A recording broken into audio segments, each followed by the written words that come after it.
Começa agora Pessoas de Valor aqui na Santa Cecília TV e hoje a gente está aqui com a psicóloga Fernanda Gaspar para falar um pouquinho sobre autoestima, autoconhecimento e principalmente algo que é super importante, que é autoamor. Você sabia que o amor dentro da psicologia positiva, por exemplo, é uma das graduações mais importantes para o bem-estar, mas ainda vem o perdão, a gratidão e a gente vai falar um pouquinho sobre isso com a Fernanda. Fernanda, seja bem-vinda, muito obrigado pela tua presença aqui, uma honra ter você aqui no programa. Eu que agradeço a oportunidade. Legal. A gente tem defendido muito, né, esses últimos anos, né, e principalmente na história recente com a pandemia, essa questão do autoconhecimento. E a pandemia mostrou muito assim que quem já estava numa jornada de autoconhecimento, fazia terapia, a própria meditação, algumas técnicas, não vou entrar nem no mérito agora das técnicas, mas a verdade é que as pessoas que já estavam nessa jornada do autoconhecimento, parece que passaram diferentes pela pandemia. Você tem percebido isso? Como que tem sido você, por exemplo, com as pessoas, com os teus pacientes? Sim, bastante, né? Além de terem passado de forma diferente, até porque já tinha algum tipo de ferramenta para dar essa base, essa sustentação, ainda mais nesse momento em que todos nós, né, fomos obrigados a ficar dentro de casa.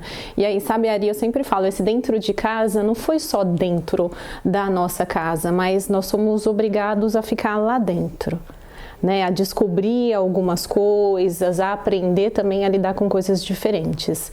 Mas sem dúvida alguma, quem já tinha alguma ferramenta acabou superando um pouco melhor esse processo que a gente ainda vem passando. E aí uma coisa que eu costumo, já trouxe aqui Vivian Galina, Bruno Faria, várias pessoas da psicologia assim, que a gente defende, né, assim, essa coisa da ajuda profissional, né, para poder se olhar, né, porque às vezes também a gente fala muito assim, da autojornada, mas não é todo mundo que tem recursos próprios, ou pelo menos para começar essa jornada, e aí um recurso exterior, uma ajuda profissional é fundamental.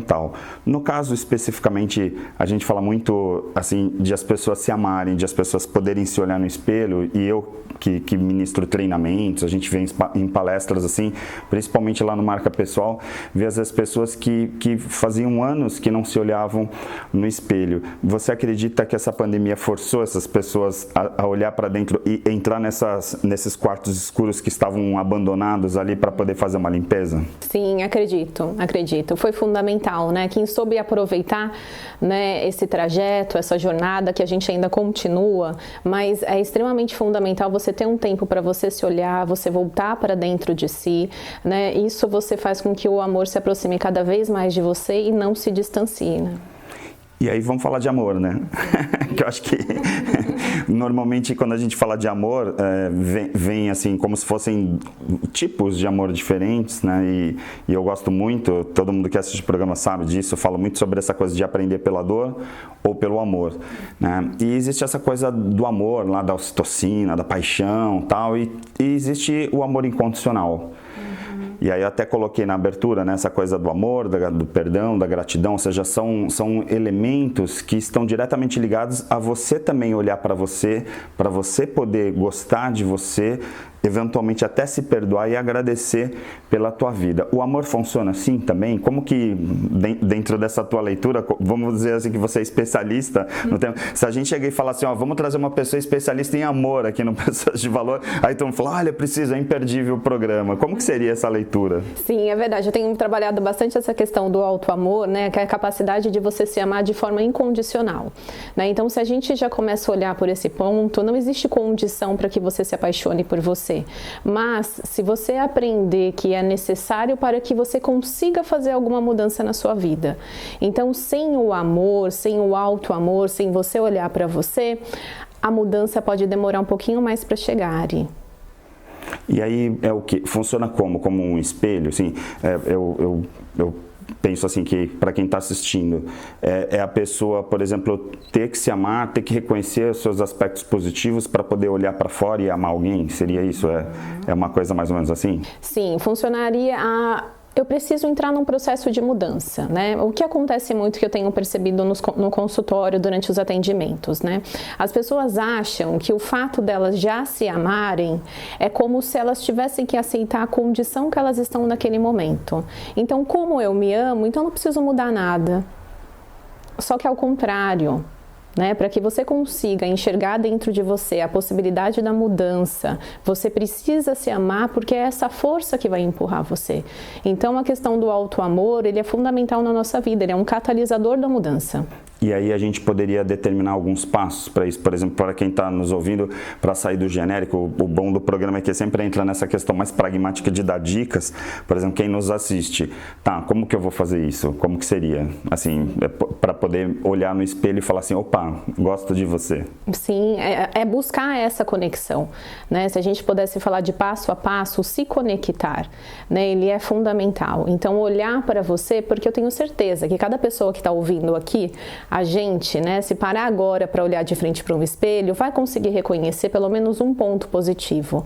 Ah, não consigo, Fernanda, agora nenhum ponto positivo, mas então vamos buscar lá na memória?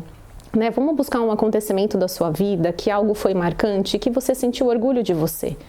Né? Quando você não se conecta com você, você não permite que o autoamor se aproxime de você. Então nós, já como seres humanos, né, ali temos a tendência, muitas vezes, de olhar de forma negativa, de olhar muito mais para o nosso ponto fraco do que o nosso ponto forte. Quando a gente trabalha o pilar do autoamor, a gente vai na direção contrária desse olhar. A gente vai buscar pontos de positividade, pontos de orgulho também. Então, seria uma das formas de você alcançar o autoamor. É uma construção. Então, mas aí nesse caso, a gente poderia dizer que a gente está falando de uma base de autoestima, assim, porque, vamos supor, se uma pessoa chega hoje no consultório e fala, estou precisando de ajuda, e aí a pessoa não está conseguindo nem se olhar, a gente não está nem falando de amor nesse momento, mas está falando efetivamente de uma falta de autoestima, né? A autoestima está super baixa, e aí de repente, essa pessoa que está aqui nos assistindo, de repente em casa, falando assim, eles estão falando é tudo muito fácil, né? Mas como que eu vou conseguir me reconhecer e poder potencializar até para poder amar efetivamente? É isso mesmo. E aí eu acho que vale até a pena, né, conversar um pouquinho sobre o que é a autoestima e o que é a autoconfiança, que também são dois pontos, Ari, que às vezes fica confuso entre as pessoas, né? Então a autoestima é você gostar de você e a autoconfiança é você conseguir fazer algo. Então veja bem, se a autoestima é você gostar de você, mas você não se aproxima de você, pelo contrário, você busca memórias dentro de você que acaba se afastando cada vez mais. Então automaticamente você não vai gostar de você. Então busque um ponto dentro de você, mesmo que seja um ponto do passado, mas que possa te relembrar o quanto você é apaixonada por você. E aí nesse caso eu vejo também o lado de pessoas que se preocupam mais com os outros do que consigo mesmo, né? Eu vejo principalmente quando as pessoas entram numa fase assim, por exemplo, as mulheres, são mães, aí se dedicam a vida inteira, eu vejo isso muito lá, de as pessoas virem e falar, minha vida inteira dediquei para os meus filhos, hoje eles saíram de casa, tal, não estão nem aí para mim, e aí acaba desabando, né? Como fazer para que essas pessoas, por exemplo, que têm esse hábito, né, que é olhar mais para o outro do que para si, mudar isso, essa visão de se reconhecer, e mais do que isso, até emenda também a questão do egoísmo, né, de não parecer que é egoísmo, porque às vezes as pessoas falam, vocês estão falando isso no programa, mas poxa, eu tenho que cuidar dos meus filhos, eu tenho que cuidar dos meus pais doentes, né, se não vai parecer que a pessoa é egoísta. Sim, sim. Então, né, existe uma tríade, né, que é eu, o outro e a sociedade. Então, vamos começar a fazer um exercício, né, toda vez que você vai decidir algo na sua vida, ou você pensa em fazer alguma coisa, é um processo de escolha mesmo, né? Quem é que pontua mais? O eu, o outro ou a sociedade?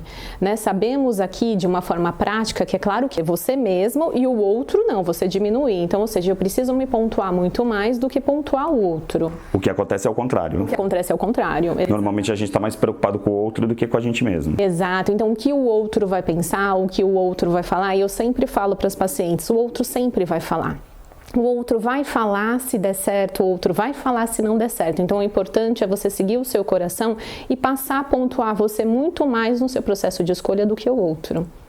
E aí, na prática, se a gente fosse pensar em termos de realização, né, que você falou da autoestima e autoconfiança, até legal trazer isso, as pessoas, para começarem a fazer esse exercício de se olhar, seria, entre aspas, abandonar as preocupações com os outros?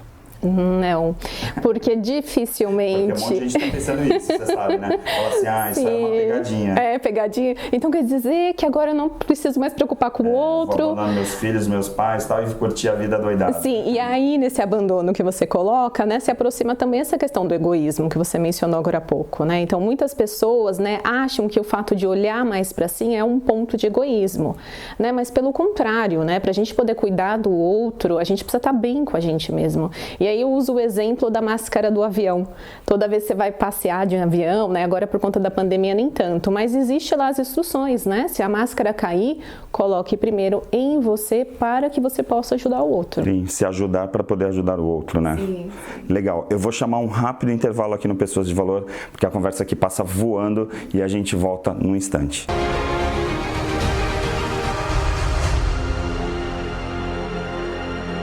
Agora, o Célula Mater está no Miramar Shopping. Das 7 às 10 da manhã, o shopping abre apenas para nosso atendimento. A nova unidade realiza todos os tipos de exames, com resultados em 1 hora para mais de 50 procedimentos, incluindo o teste de antígeno para Covid-19. Nova unidade Célula Mater Miramar. Confiança, credibilidade e respeito à vida abrem mais uma porta para você. Venha conhecer.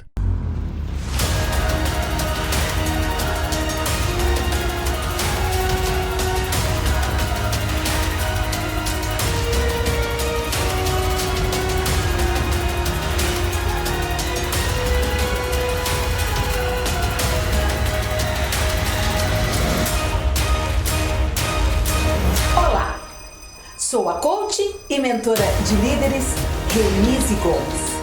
A minha missão é desenvolver o potencial das pessoas.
Existe um bebê que é especial, está sempre na moda, bonito pra você. A mamãe e o papai, ele quer agradecer pelo banho de loja da estação do bebê.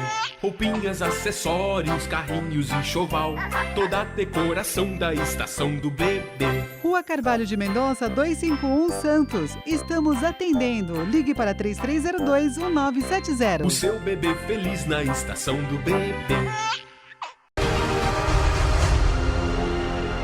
Estamos de volta com Pessoas de Valor. Hoje a gente está aqui com a psicóloga Fernanda Gaspar falando sobre um assunto que talvez você não se ligue muito, né? Afinal, quem que se liga em amor, né? Mas na prática, muitas pessoas nessa época de pandemia, principalmente as pessoas que ficaram mais de 500 dias confinadas ou isoladas, não puderam abraçar, né? Porque o que eu mais sinto falta é dessa coisa do abraço. A gente trabalha muito abraçoterapia, né? Nos treinamentos, abraçar e de repente ter que manter uma certa distância até de pessoas próximas, é um pouco triste pra gente. Mas eu queria engatilhar, por exemplo, o amor dentro de contextos assim, para até trazer um pouco a comparação e até a filosofia, como a gente falou nos bastidores, porque assim, para mim, quando eu vejo a questão lá da psicologia positiva ou da pirâmide de Maslow mesmo, das necessidades, em geral as pessoas falam assim, eu preciso primeiro pensar na sobrevivência e aí depois vem a autoestima, a realização, aquela coisa toda que vai crescendo. Para mim, quando eu olho essa pirâmide que vem o amor, o perdão, a gratidão, me vem um pouco a ideia de que as pessoas confundem um pouco amar com se amar. Porque o amor normalmente vem ligado à questão de estar apaixonado, de se doar de repente para outra pessoa, tal. E isso, para mim, eu não sei se é uma percepção minha, mas pelo menos eu tenho conversado com milhares de pessoas em treinamentos e eu sinto às vezes que as pessoas ficam muito incomodadas. Vamos supor, eu chego para você, eu te amo. Aí eu falo para um amigo meu, poxa, eu te amo. Aí fala, como assim? E eu me amo também. Eu amo a Ruth, eu amo o Jorge, eu amo o Marcelo. E aí as pessoas ficam assim, nossa, mas que estranho, sabe? Porque fica com a ideia do amor como algo romântico. E aí eu lembro do Karnal, né, lá numa disciplina falando sobre essa questão histórica, né, do amor, que assim, o amor durante um bom tempo, esse amor romântico, era para poder também condicionar as famílias, né? Então assim, eu vou casar por amor, mas eu vou casar pela sociedade. Então assim, eu não necessariamente amava alguém e ia conviver com essa pessoa por questões sociais e tudo mais. O amor, historicamente, é muito confundido, porque aí vem essa coisa do amor e ódio, dos antagonismos, das reações emocionais, né?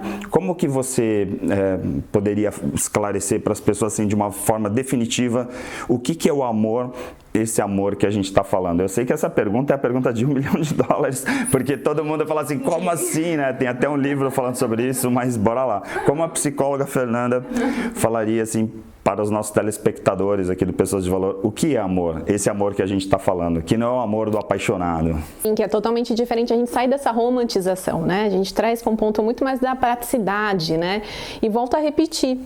Né? O auto-amor é a capacidade que você tem de se amar de forma incondicional. Então, para que você se ame, não existe condição. Eu não vou só me amar se o meu cabelo estiver nesse comprimento. Eu não vou só me amar se eu conseguir alcançar aquela casa, ou aquele carro, ou aquela faculdade, ou um outro sonho. Não existe condição. O amor, ele é puro, ele é simples, ele é acolhedor, ele faz com que você se sinta bem todos os dias.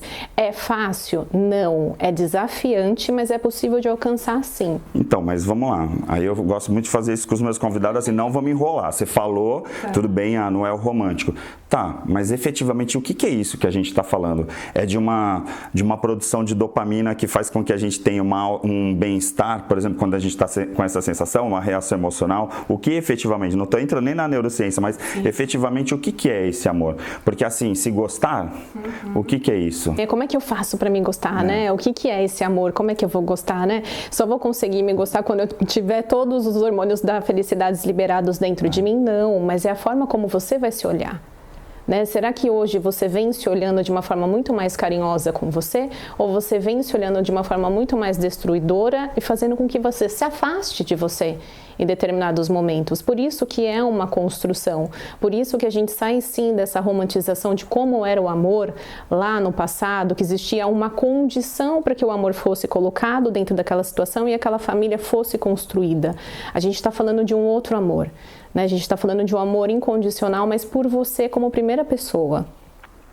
Seria uma autoaceitação, por exemplo, no básico, assim, é eu me aceitar do jeito que eu sou, eu gostar de mim do jeito que eu sou, isso é me amar? Também, uma vez que você consiga alcançar isso, o processo de mudança que você quer na sua vida, ele passa a acontecer de uma forma muito mais fácil. Quando você não aceita aquilo que você precisa mudar, isso quer dizer que você ainda nem reconheceu o que precisa mudar. Então, seria a aceitação um dos passos da mudança dentro do processo do auto-amor, sim. Tá, por isso que eu estou provocando, porque às vezes fica aquela ideia assim, eu me amo, mas a pessoa nem se aceita do jeito que ela é. E aí de novo cai aquela coisa. E outra ainda fala assim, eu tô com um problema com a minha esposa, ou com relacionamento, com um amigo, com pais e tal. E aí de novo cai naquela coisa assim, se ela mesma não está se aceitando e ela mesma não está olhando no espelho e gostando do que vê, como que ela vai gostar do outro, né? Exatamente, exatamente. Por isso que é fundamental esse olhar. E é uma construção. né? Possa ser que amanhã você acorde, olha no espelho e fala, nossa, eu realmente me aceito como eu sou. Então, mas deixa eu olhar aqui, o que eu posso melhorar que eu sempre quis? Mas veja bem, isso não é uma condição. E aí, a partir do momento que não é uma condição, o processo de mudança ele entra muito mais fácil e leve, porque todo processo de mudança precisa ser leve, mas vai depender da forma como a gente se enxerga nesse momento. E aí vem a pergunta que eu fiz recentemente para uns convidados, que era inclusive a Renise, né, que é psicóloga e coach, né, que eu falei assim, por que é tão difícil sair da zona de conforto, né, de mudar hábitos, assim, porque é tão complicado falar para uma pessoa assim, cara, vamos amar, né, em vez de odiar, né, porque é tão difícil essa transformação. Aí eu sei que vem a questão da terapia, porque muitas vezes as pessoas falam, porque eu fiz um curso de um final de semana e me transformou e a terapia demora meses e tal, exatamente porque as pessoas às vezes ficam naquela adrenalina de um final de semana e acham que se transformaram e absolutamente não mudou nada. E aí o processo terapêutico é um período, um momento que tem que sair dessa zona de conforto para ter transformações mais profundas. Né? Exatamente, né? É a possibilidade que você tem de entrar naquele quarto escuro, mas você ficar para acender a luz. Né? E muitas pessoas entram num quarto escuro, mas elas fecham a porta rapidinho. Não, vou ter que iluminar esse canto aqui, acho que eu não quero, Ari. Então eu vou sair desse processo. Legal. E aí, vamos lá. Eu falo para as pessoas, e eu lembro muito bem um amigo chocado com isso, que eu falei, o amor, depois o perdão, depois a gratidão. Imagina, o amor é o sentimento mais importante que tem, não sei o que. Eu falei assim, olha, você pode amar e se auto-amar, tal, mas se você não perdoar, se você não agradecer, você não vai conseguir chegar. Como que você vê essa relação, por exemplo, dos três? Principalmente esses três que para mim vão lá para alcançar a transcendência, para alcançar o bem-estar lá de várias linhas da psicologia. Eu acho fundamental, acho que a gente não pode esquecer, né? Existe sim toda essa passagem, né? Acho que o primeiro passo, quando a gente está falando nessa questão de perdão, né? Mas eu não sei se eu vou conseguir perdoar, eu não sei. Então, vamos fazer um exercício diferente, né? Para que você consiga perdoar o outro, primeiro você precisa se perdoar, né? Então, você que está assistindo, se tem alguma situação, né? Você se perdoa por estar passando exatamente por essa situação na sua vida? Esse é o primeiro passo. Então, peraí, uma vez que eu consigo perdoar, então eu acho que agora eu posso olhar para o outro diferente também. Então, é um exercício que a gente acaba alcançando isso que você colocou. Que é a mesma lógica do amor. Na prática, a gente está falando que eu falo sempre, né? Nós somos espelhos. Quer dizer, se você não olha e aí não consegue olhar o outro, vice-versa. Quer dizer, como que você vai perdoar alguém, né? Se você não está se perdoando, aí você pode até falar, me desculpa. Mas, na verdade, você está vivendo aquela culpa o tempo inteiro, né? E aí você não consegue, você está se machucando o tempo inteiro. Exatamente. Ainda fala assim, não, mas eu perdoo ele. Não, mas eu não estou perguntando dele ou daquela situação. Eu estou perguntando de você inserida naquela situação, né? Você se perdoa por ter vivenciado aquele ambiente que hoje ele causa sofrimento, que é um exercício imenso, né? É um exercício que precisa de tempo, que precisa de desenvolvimento, é uma construção e uma desconstrução dentro do processo terapêutico. Agora, como que vai, né, para a gente trazer aqui um pouquinho o campo do que a gente tem discutido bastante também no programa, que é a questão da tecnologia, né? Como se olhar se você liga no Instagram e fala, meu Deus, a Fernanda tem 1 milhão de seguidores, o Joel tem 2 milhões de seguidores, eu só tenho, sei lá, 100 mil, que absurdo, né? Como trabalhar a autoestima, né? Principalmente dos mais jovens, porque aí é TikTok, né? Assim, meu amigo tem 500 mil no TikTok, eu só tenho 10, né? Então eu vou tirar minha própria vida, quer dizer, como dentro dessa triangulação que você falou, né? Eu, você e os outros, né? Ou eu, você e a sociedade, como trabalhar nesse momento essa mente humana, né? Principalmente as áreas superiores do cérebro, né? A parte mental, você como psicóloga, nesse momento de excesso de tecnologia e excesso de exposição. Que vem crescendo cada vez mais, né, Ari? Cada vez mais eu venho recebendo mesmo, né? Acho que quando a gente entra nesse assunto, a gente está falando muito da comparação. Né? É um processo de autocomparação muito grande que às vezes eu tenho a sensação que isso não vai cessar, né? Porque aquele que hoje tem 2 milhões, se você abrir amanhã, ele pode ter 3 milhões. E aí, e você? Né? Se comparando cada vez mais. E algo importante, toda comparação gera frustração. Então, atenção, né? O seu olhar, quando você se compara com outra pessoa, qual é a intenção desse olhar? Né? Muitas vezes é trazer uma certa motivação para você, do tipo, se ele conseguiu, eu também consigo. Vou buscar uma referência, como é que ele se preparou? Deixa eu ver esse curso, se ele fez um curso bacana, eu também posso fazer. Ou você vai na contramão disso, né? Cada vez mais se depreciando e se afastando de você. E eu vejo também um ponto de criar expectativa e frustração nesse meio, que é um outro lado, que também tem a questão do ego, da vaidade, que é assim, no momento que eu estou me comparando com alguém que tem mais do que eu, ao mesmo tempo eu vou inferiorizar quem tem menos que eu. Então daqui a pouco eu falo, eu tenho 1 milhão de seguidores, aquele só tem 500 mil, então eu sou melhor que ele. E aí a gente começa a mensurar as qualidades humanas pela quantidade de pessoas que te seguem, pelo conteúdo que você produz, e que não necessariamente aquilo lá seja a tua essência, né? Exatamente. Porque você está produzindo, eventualmente pode até ter uma equipe produzindo lá para essas pessoas, principalmente esses nomes mais célebres, assim, que a gente tem, são as celebridades, e de repente, assim, poxa, tem 2 milhões de seguidores, mas tem 20 pessoas produzindo copywriting lá pro cara, e aí você tá lá digitando uma frase falando, poxa, eu só tive 20 curtidas, né? Aí tem tudo para frustrar mesmo. Tudo para frustrar, até porque a rede social, né, ela mostra o que ela quer mostrar, ela não mostra a vida como ela é, né? Dificilmente vai mostrar um momento de frustração, um momento de dificuldade, mas é muito o olhar, né? Onde que você fixa, né, o seu olhar nesse momento? Como é que trabalha a sua mente? Como é que ela recebe essa informação, né? Esses seguidores, né, estão trazendo alguma coisa positiva ou não? Eu mesma já tive alguns pacientes que deixaram de seguir algumas pessoas porque estava ficando totalmente, né, dependentes, um processo de tristeza profunda, de uma autocomparação que não tinha fim. E essa pessoa, ela não conseguia mais se olhar, é como se ela não tivesse mais a capacidade de fazer nada. E a gente vem de uma geração que tinha as dependências químicas, dependência de droga e tal, e hoje a gente tem a dependência de telas, né? Que a gente fala que essa geração está completamente conectada com a internet, olhando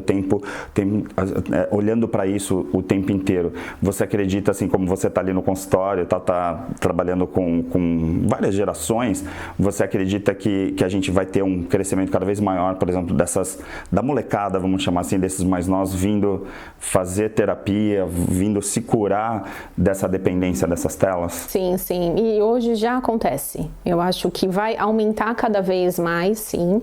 Né? Existe uma dependência, né? Existe uma perda de foco ali muito grande, né? Todo o foco agora é para aquela tela que ao mesmo tempo pode te alimentar ou de forma positiva ou de negativa. E dependendo do momento que você está vivendo na sua vida, você vai escolher, né? O que você vai trazer para dentro de você. Então vai aumentar, sim. Sim, e aí tem ainda aquela coisa da construção das plataformas, que eu já falei aqui até em outros programas quando tinha neurocientistas juntos, né? A gente falando sobre a questão do sistema dopamínico, né? Quer dizer, existe um sistema que nem Skinner, né? Um sistema de recompensa ali que, assim, você publica uma coisa e fica esperando as pessoas curtirem, então vai criando cada vez uma dependência de você publicar mais, e aí daqui a pouco você está colocando dinheiro, porque vira um cassino, vai colocar um dinheiro para impulsionar aquilo, para poder atingir mais pessoas, para poder ter aquela sensação de, eu fui reconhecido. Exato, exatamente. E essa questão do sistema de recompensa que fica lá no pedacinho do nosso cérebro, aquela palavrinha, o núcleo accumbens, né? É uma palavra que se você coloca ali no livro para estudar, você nem imagina, né? E ele funciona como você está colocando mesmo, né? Se existe já alguma pessoa que esteja assistindo a gente, passando por essa situação, uma das dicas é, toda vez que você é alimentada, né, com esse sistema de recompensa, tentar identificar o que ele gerou dentro de você. Então, por exemplo, toda vez que eu recebo uma curtida, nossa, como é que eu me sinto? Eu me sinto importante? Eu me sinto que eu estou sendo notada? Né? Então também seria uma possibilidade da pessoa começar a reconhecer a necessidade dela. É colocar consciência para aquilo, né? Na verdade, se a gente for pensar, resumindo o programa, assim, se a gente falasse dessa questão desde lá do início do auto-amor, é um pouco colocar consciência em tudo que a gente faz e tudo que a gente é.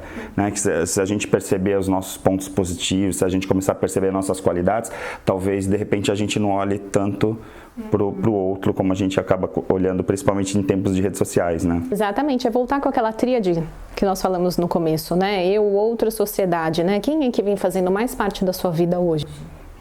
Perfeito. Fê, obrigado. Fernanda Gaspar aqui no Pessoas de Valor. Se você por acaso perdeu esse programa, o início dele ou outros episódios, tem lá no www.pessoasdevalor.com.br, tá bom? Fique com a programação da Santa Cecília TV e na próxima semana a gente volta.